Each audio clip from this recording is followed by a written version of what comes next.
Yeah. So this afternoon I'm going to be talking a little bit about this book, Only Planet, and a round the world trip I did without flying 7 or 8 years ago. And it's all about a love story. And it's a love story about our wonderful planet. So I did the trip in 2007, 2008. But I think it's worth sort of saying a couple of bits about the sort of background of what inspired it. I used to be a marine biologist. And I realised as a fisheries biologist I was going to spend my whole career saying if you don't stop catching all the fish, there won't be any fish. So I got into sort of wider environmental campaigning and communication, and this is my company Futerra, which I co-founded 14 years ago. And our mission is to make sustainable development so desirable it becomes normal. And this is our new brand, which we're just about to launch, which is all about if you want to change the world, first you've got to imagine a better one. You've got to kind of create these positive, aspirational visions of a compelling future in people's minds in order to help them to engage with it and then create it. The old joke I always tell us when I first started working in sustainability 14 years ago, it was a bit like wetting yourself whilst wearing a dark suit. No one noticed, but it gave you a warm feeling inside. Now we say it's like teenage sex. Everyone says they're doing it, very few people actually are, and those that are doing it quite badly. And these are old jokes, but I'm an environmentalist, so I recycle them. And I paraphrase a lot of this stuff as saying if you want to subvert the dominant paradigm, you have to have more fun than they are and let them know while you're doing it. And this is the Futerra team on our Stockholm away days last year. This is on our fancy dress night. We also dressed up all in white the following night, which I don't always use this because it makes us look a little bit like a cult. It looks like we're about to be beamed up to the starship, and fly off to another dimension. But really what I want to talk about for the next sort of 40 minutes or so is storytelling and the stories we tell ourselves and the story of my trip around the world. And stories are vital. We've been telling each other compelling stories for the last 75,000 years. They're the way that we make sense of the world. Dogs sniff bottoms, we tell stories. They are the way we understand our relationships with each other and the wider world around us. And they also help us change our perspectives and our perception of the way the world works. And as Philip Pullman, author of his Dark Materials, says, after nourishment, shelter and companionship, stories are the things we need most in the world. They are the library of humanity. They are the most powerful organising frameworks we've ever developed. They underpin all of our culture. And those of you familiar with Maslow's hierarchy of needs will know that we tend to transition from meeting our physical needs, our physiological needs, up through the more social needs around a sense of belonging and identity, up to the self-actualization where you sublimate to become the Buddha off the top of the triangle, although we know in the modern world that nothing can actually happen without Wi-Fi. And I use this image. This is a really cheesy, cliched, image. It's Earthrise, taken by Apollo 8. It's Carl Sagan's pale blue dot. It's the Earth in 1968, taken from the surface of the moon. And it said something very powerful about where we were at that point in time, and space travel opening up another different perspective. Now we're in a slightly different spot. This is a photo taken in 2004 by the Spirit rover on the surface of Mars. And it's the first picture of the Earth from another planet, from the surface of another planet. So there's been a big progression, and it asks us fundamentally where we are. And we're in a tight spot. As George Clooney said in Oh Brother, Where Art Thou? We really are in a tight spot. And it's worth understanding how we got into this position. And one of the most powerful visualizations I've come across of this is Will Stephen's work around the Great Acceleration. And what he's done is he's plotted loads of different trends of loads of different factors, whether it's global population, primary energy use, ocean acidification. And basically the trend you see is that everything goes wrong after about 1950. Now, that can be a sort of incredibly depressing point because it means we've managed to create quite a lot of carnage in the last 65 years. But I actually think that's quite inspiring and empowering because it means you can potentially turn it around. Now you have the knowledge and the context of the understanding of where you find yourselves, then you have the capacity to change and know what needs to be done. Because it is bad, you guys are all converted, I don't need to bang on about these things, but there's a few things which always stick with me. The WWF report that was out earlier this year, which said we lost 50% of our vertebrate biomass in the last 40 years. And it's always worth dwelling on that just for a moment. 50%. of the vertebrate biomass in the last 40 years. We're currently on course for 4 degrees of climate change, probably, pending the climate deal in Paris at the end of this year. I also went on a workshop with senior climate scientists at the Cambridge University. And the workshop was all about communicating unwelcome climate change messages. And those guys were talking about 8 degrees. Now, that's obviously pretty drastic, so we don't want to be entertaining that. Currently, our response to climate change is a bit like turning up to an earthquake with a dustpan and brush. But that shouldn't mean we get totally despondent. And one of the scientists said at the end of the workshop, he said, what you have to realise is that every single tonne of carbon that doesn't go into the atmosphere now will alleviate future human suffering in some way, shape or form. So everything counts. And the thing about the future is it hasn't happened yet, and so we have the potential to influence it. Because at the minute we're kind of creating progress traps. And the idea of progress, has been very powerful. But the problem with progress is it ebbs and flows, it peaks and troughs, it goes backwards if you take your eye off the ball. And climate change is a classic example of a progress trap, where our pursuit of cheap, available, abundant energy in the form of fossil fuels has actually enabled us to kind of transform the world around us in the last 200 years, but it's created the carbon emissions which are now driving climate change, which fundamentally undermine our potential for future progress. So we're creating progress traps. And it's also interesting to note as well that we're just in the Holocene at the moment. The last 10,000 years has been a period of extraordinarily benign and stable climate. Most of modern civilizations, the great Greek and Roman civilizations, the beginning of agriculture, have all happened in the Holocene. Previous to that, the previous 90,000 years of humanity, or modern humanity, it was very, very volatile and highly fluctuating. And actually at some points on those low points on that graph, there are only 15,000 people left on the planet. So we've already been to the edge before, but we came back. So we have to kind of regard this as the Anthropocene. We're changing from the Holocene to the Anthropocene, and we are the driving force of life on Earth. We are the ones deciding the fate of both ourselves and our fellow passengers. And even the Pentagon is starting to talk about this now. The Pentagon talks about the world as volatile, uncertain, complex and ambiguous, a VUCA world.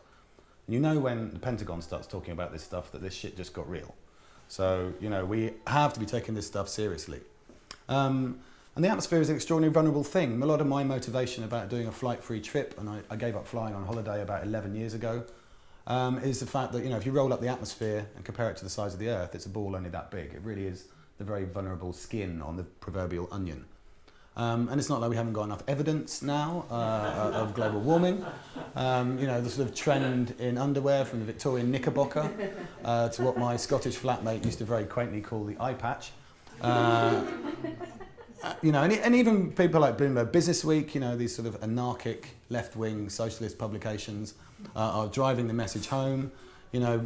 Desmond Tutu's joined in and said actually divesting from those businesses and those industries which are driving climate change is similar to the divestment movement around apartheid, that there's a kind of strong moral case. And even the governor of the Bank of England has said it, most fossil fuels reserves can't be burned. So we have this enormous problem because when you start to look at it, and if you want an example of the kind of ultimate madness that we're facing right now, there's already 5 times more fossil fuel reserves listed on the London Stock Exchange than we can actually burn if we want to keep the climate within 2 degrees. So 5 times more carbon than we can actually burn.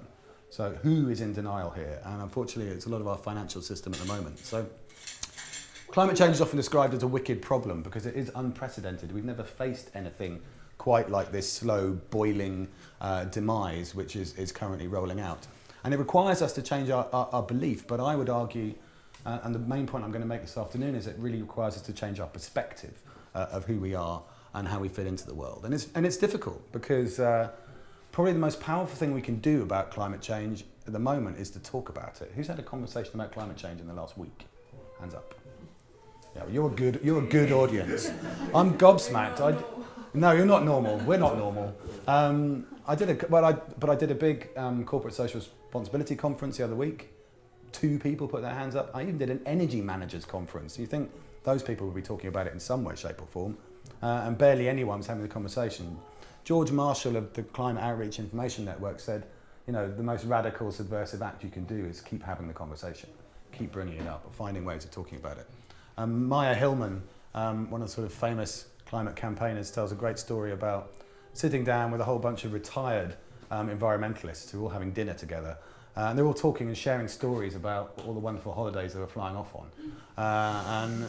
And Maya sort of said, he goes, forgive me if I'm wrong, but I think it's a bit weird that we've all spent our careers working on issues like environment and climate change, and now you're all sharing the stories about flying off on holiday. And he said there was this enormous silence. And then someone just went, isn't this a delicious spinach tart? And so, we've got the elephant in the room, and it's not just an elephant in the room, it's a huge multicoloured flashing elephant.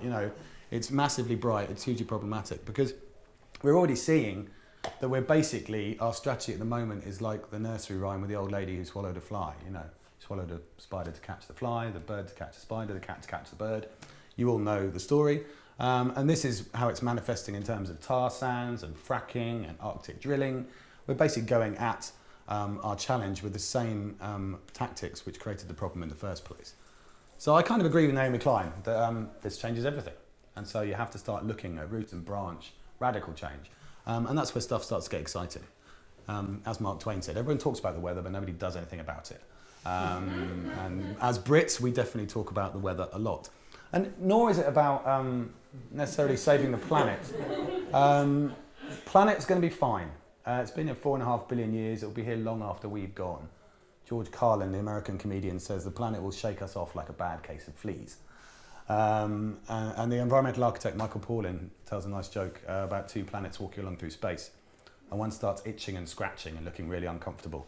And the other one says, what's wrong? And the first one goes, I've got a terrible case of Homo sapiens. And the second one says, don't worry, be gone soon.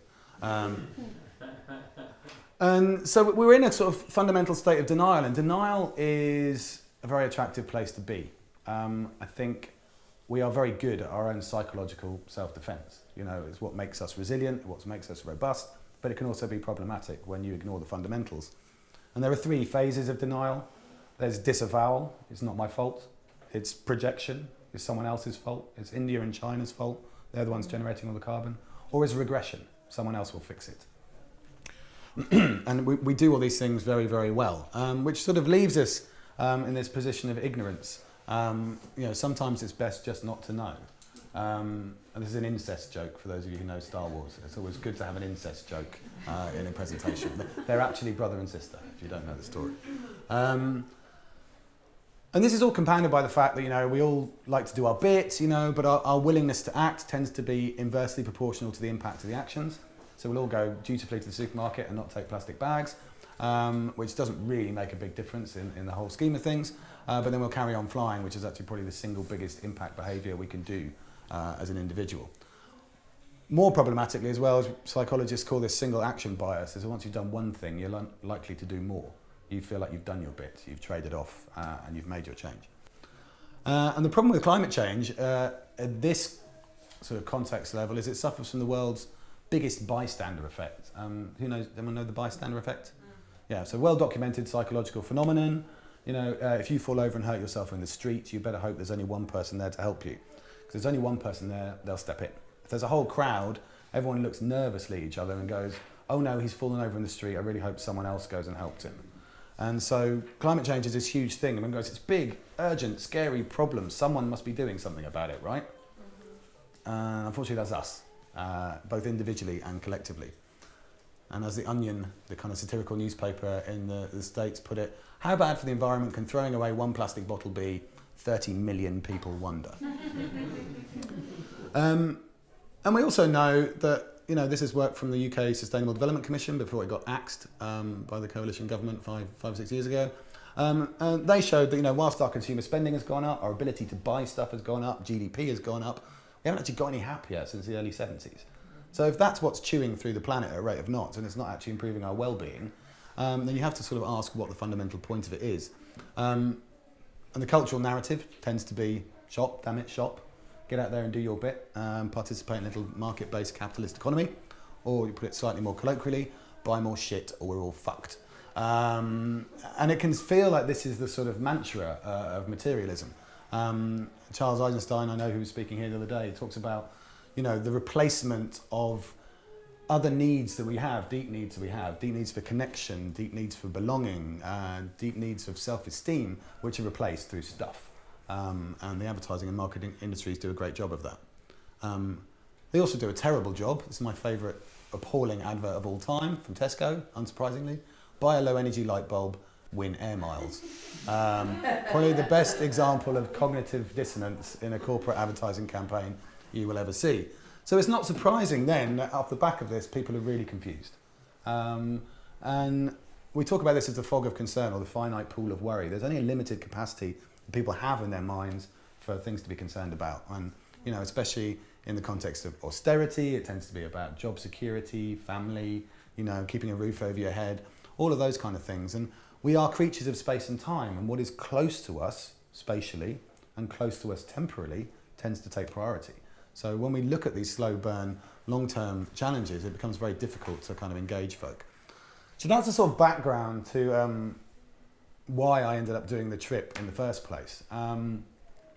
I wanted to go travelling, but I'd been working on climate change for the best part of a decade, and I felt a bit hypocritical twanging on a plane. So I decided to go overland. And, travel has become this extraordinarily commoditised thing. We are now in the era where, the package holiday is all dominant, the cheap bucket flight. It feels totally normal to ping off for a weekend away. When EasyJet opened up its routes, I'm not sure there was necessarily a huge number of people sat in the UK going, I really, really want to go to Estonia. But that is actually what's happened. And it's created a whole sort of stag party scene, which I'm sure the Estonians are delighted about. And equally, no one wants to hear about your 2 weeks by the infinity pool sipping cocktails. Everyone loves Schadenfreude when it comes to travel stories. Everyone wants to know what went horribly wrong, when you nearly got kidnapped, when your car broke down. All of those are the travel stories we tell each other, basically, the ones that we tell each other over dinner. So I'm going to focus on those, the elements from my trip. And just some other sort of thoughts, that's the kind of map of daily flights around the world. So you can see that's how much we ping around the place. As a friend of mine said, he goes, the Earth is a small place. We have to stop buzzing around it like flies in a jar, which is the way it can feel. Particularly like this, because this is what they do to you in airports now. Has anyone been through an airport security scanner? It's a sort of height of indignity. So you get that kind of expose and humiliation. Equally, I'm fairly sceptical about carbon offsetting. Lots of people say, well, that's the option, I'm just going to offset all my flights. This is a website called Cheat Neutral. This is for people who want to be unfaithful to their partners, and then you pay someone else who will remain faithful to their partner.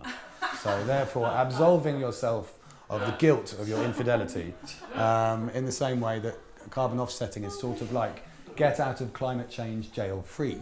Does that actually exist? It does actually exist. Yeah, Cheat Neutral. It's hilarious. So Is this for real? it exists for real, yeah. Well, no, it's not. It's a spoof, but it's a very clever spoof. Yeah. So for me, these are deep fried Mars bars. Flying is the deep fried Mars bar. It's naughty. You should do it very occasionally, but not make a regular habit of it if you can possibly avoid it. And I always just put this advert in because I just think it's great. Turkish Airlines, strapline, we are changing the skies, albeit a little bit too literally. So part of the mission was to rediscover this idea that the journey is the reward. When you go all the way around the world without flying, you have to hope that the journey is the reward because you're going to end up where you started. When I started in Brixton, and whilst I love Brixton, it's not necessarily worth going all the way around the world to get to it. And I also initially thought I had some ideas. Maybe I could go around the world in 80 ways. So being a bit geeky, I made a list on my spreadsheet. And soon realised that it was going to involve a lot of animals, not all of which would be willing or indeed available. And you can see my graphic design skills dramatically improved over the course of the year. So I didn't manage 80 ways, but this was the route myself and my girlfriend at the time, Fiona, took, heading east, down through Russia, Mongolia, China, Southeast Asia, then through the kind of Indonesian islands, and then Australia, New Zealand, and then Central America and back to the UK. So that's what we'll just spend the next sort of 15 minutes rattling through. So the trip was 45,000 miles, 31 countries, 381 days, 1.8 tonnes of carbon. Now that's quite interesting because my UK carbon footprint You know, I live in a shared flat. I haven't owned a car in 17 years. I cycle everywhere. My UK footprint is really low. It's about 2.5 tons. And actually, the UK average of the stuff that you're directly in control of is about 4.5 tons. So my advice, if you want to save the world, is go travelling without flying and reduce your carbon footprint because it'd be dramatically lower. So I think it was the 13th of March 2007, set off. The first leg of the journey was actually on a car ferry to Spain, not very glamorous, from Portsmouth to Bilbao.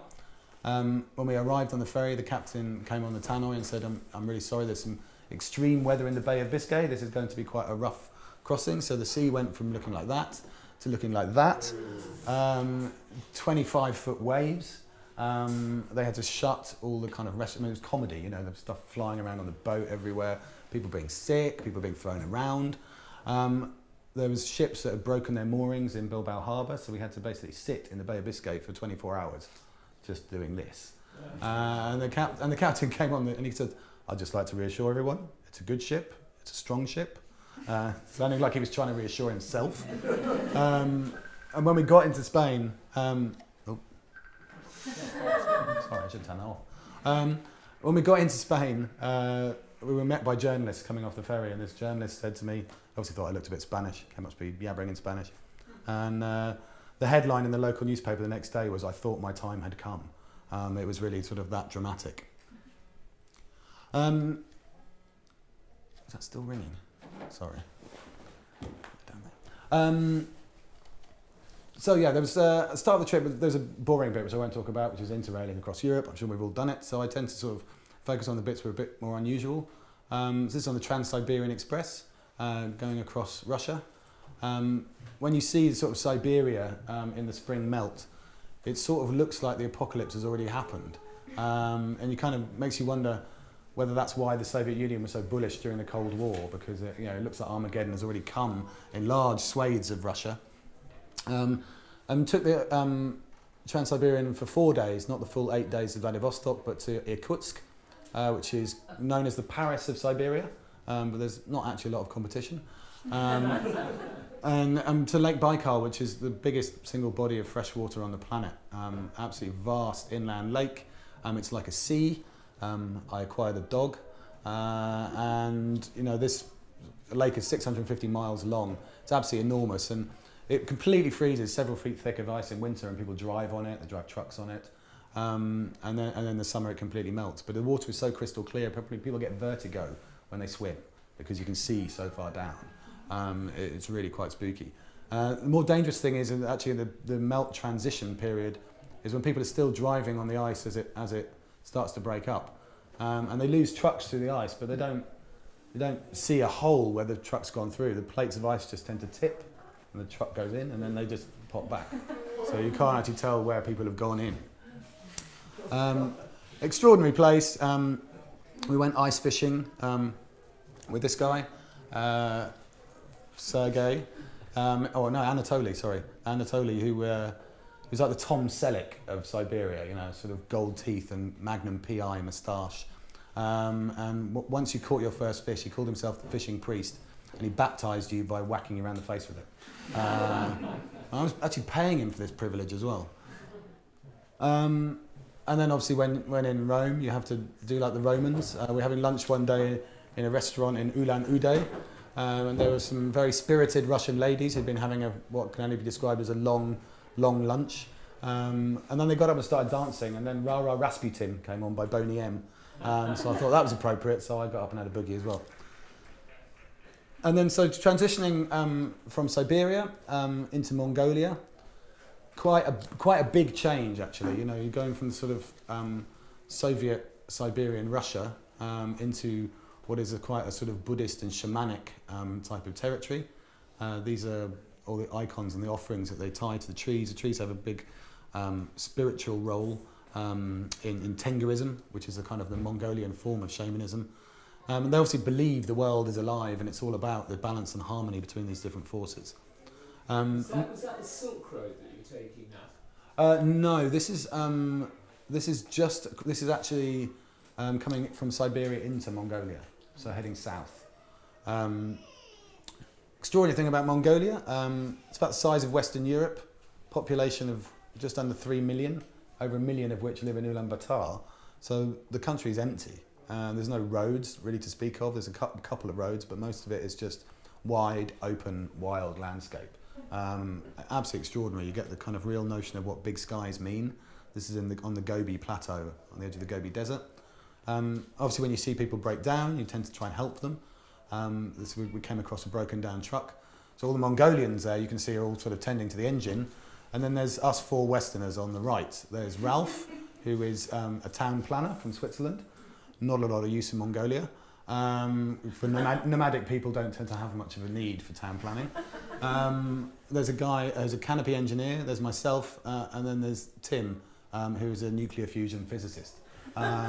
So yeah, we were like the proverbial spare things at a wedding as this thing was trying to be repaired. But Mongolia is stunningly beautiful. I mean, in the north it is these great lakes and these huge snow-capped mountains. They have, old dried out oceans. This used to be a sea, so you're looking at an ancient oceanic bed. There's extinct volcanoes and these it looks like an alien planet in many ways when you're there. And a sort of repeated motif of the landscape is the skull. You see a lot of, obviously a lot of herding of camels and horses and various different types of goat and sheep. And you're forever seeing these sort of horse skulls on meat and milk, which is not great if you're vegan. And they use the animal dung to kind of do their cooking on. So they use animal dung for the fires. So it's this incredibly closed loop system, quite neat. Not quite as closed loop as experience I had in Cambodia, where you're kind of staying in a stilt house above the water, and when you use the toilet facilities, there's sort of this massive activity in the water below as the catfish tuck in, and then you go out for catfish curry in the evening, and you're kind of like, is it just me and the fish in this food loop? That feels like a little bit too intimate. Extraordinary thing about Mongolia as well is the dogs. The most ferocious, psychotic dogs I've ever experienced in my life. It was actually taken out the window of a moving van. Our driver actually make alcohol out of fermented horse milk, which I think is testament to both human ingenuity and courage in milking a lactating horse in the first place. This is quite unusual because this is actually a toilet facility which had a little shed above it. But the first night we stayed in a yurt, we sort of said to the guy, where do you go to the loo? And he just sort of went, wherever you like. And you can see there's not a lot of features in this landscape, so you soon learn what constitutes a polite distance. And then from Mongolia it was into China. I'm a huge fan of Chinglish, which is easy to mock. I mean, to be fair, my Mandarin would be even more disastrous. But they come up with such brilliant phrasing. So this is obviously about rubbish. But my favourite one was on a lake in Beijing where there was a big sign which said, no fishing, no swimming, no dumping of rubbish, no feeding the ducks. So that's what it was supposed to say, but what it actually said was no fishing, no swimming, no dumping of rubbish, no raised poultries. So I was planning on starting a small duck farm on the edge of the lake. Great tactic. I was very snobbish about restaurants which have photos of the food in the menu until you go to China, and then it becomes like a godsend. Or you go into the tried and tested tactic of just going in and pointing at what someone else is eating and going, that'll be great, I'll have some of that. This particular evening in a restaurant, we weren't getting anywhere, there's no one else in the restaurant. The waitress handed me her pad, so I drew a chicken. She took the pad back, she drew an egg. I wondered whether we were having a philosophical debate. And then eventually this arrived, and you're like, oh, where do you start? It's very tasty. And then there's one of those moments where you get yourself into completely avoidable but really stupid trouble. This is actually in a place called Shanghai Guan, which is where the Great Wall of China meets the sea. And I have to confess, I was rather disrespectfully having a wee against the Great Wall of China. I got pulled over by Japanese customs, and they started going through my bag, and they found this pouch of really dodgy looking Vietnamese rolling tobacco. And the Japanese customs officer looked at me and he goes, marijuana? I went, no, it's tobacco. He goes, no, it's marijuana. I I said, no, it's tobacco. Anyway, with this sort of standoff. And he goes, I'm going to make a test. So he starts getting out his drug testing paraphernalia, filter paper, and he goes, if this goes purple, it's marijuana. I said, like, do what you like.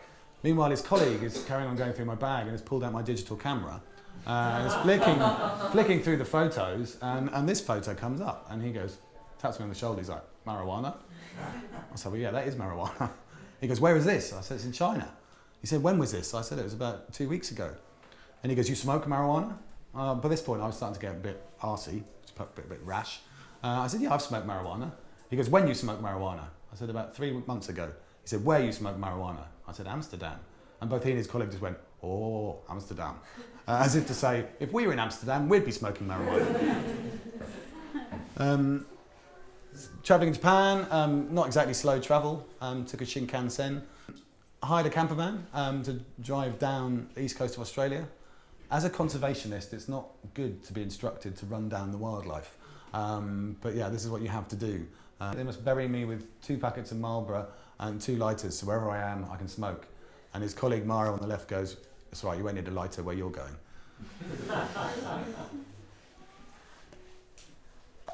In New Zealand, I decided to look up, my dad's the youngest of 10, and his eldest brother Bob had emigrated to New Zealand 50 years before. No one had really seen him since. He'd subsequently passed on. It was the most unusual mode of transport in the whole trip, which was zorbing, which could only be invented in New Zealand. They seem to have many different ways of twanging you out of a helicopter or swinging you on a bit of hairy string, or in this case, stuffing you inside a giant inflatable ball, filling it with water and rolling it down a hill. But there's some more sort of sobering thoughts as well. I mean, being a tree hugger, I was very happy about hugging this massive kauri tree. But these trees live for 1,000 years, absolutely huge. And the North Island of New Zealand used to be full of them. And the British brilliantly chopped a lot of them down when we arrived. And it's sort of extraordinary to realise how long that will take to recover.